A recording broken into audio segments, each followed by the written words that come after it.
ভারতের গণতান্ত্রিক যুব ফেডারেশনের ত্রিপুরা রাজ্য কমিটি এবং তাদের মুখপত্র যুব সংগ্রামের উদ্যোগে সংগঠনের ৪৬তম প্রতিষ্ঠা দিবস উপলক্ষে আজ থেকে ৩ দিনের বই উৎসব শুরু হয়েছে। এই উদ্যোগকে যদিও এটা খুব বড় পরিসরে নয়, কিন্তু বর্তমান সময়ের যে চাহিদা এবং বর্তমান সময়েতে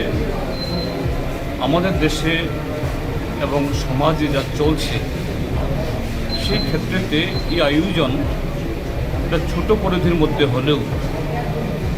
আমি মনে করি এটা অত্যন্ত সময়োপযোগী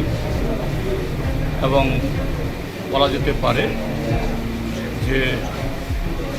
আমাদের দেশে যে একটা অন্ধকারের দিন এটা নিয়ে আসার জন্য যে চেষ্টা হচ্ছে এটাকে প্রতিহত করার জন্য যে বহুমুখী সংগ্রাম বিভিন্ন ফ্রন্ট থেকে সেই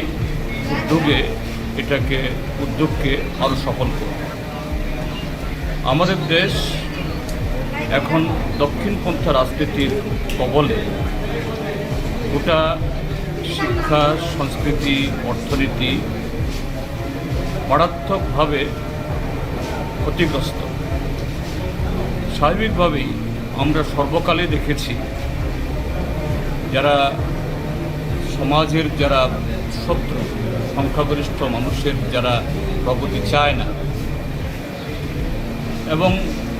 যারা প্রগতি এবং গোটা মানব সমাজের কল্যাণের যারা উন্মুখ, তাদের যারা বিরোধী,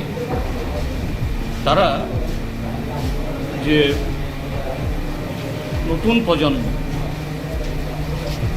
তাদের মগজকে ধুলাই করার জন্য,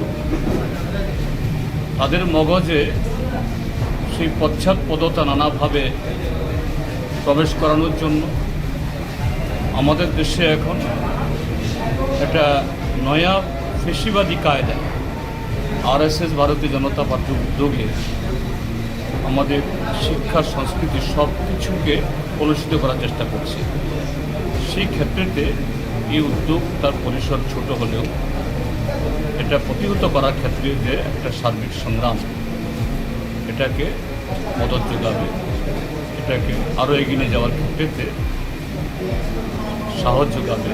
এটা আমি আশা করি। আমি ডিওয়াইএফআই তথা ভারতের গণতান্ত্রিক যুব ফেডারেশন এবং তাদের মুখপত্র যুব সংগ্রামের এই উদ্যোগকে আবারও ভূয়সীভাবে প্রশংসা করছি এবং এটা সফল হোক এই আশা ব্যক্ত করছি। ভারতের গণতান্ত্রিক যুব ফেডারেশনের ত্রিপুরা রাজ্য কমিটি এবং তাদের যাবতীয়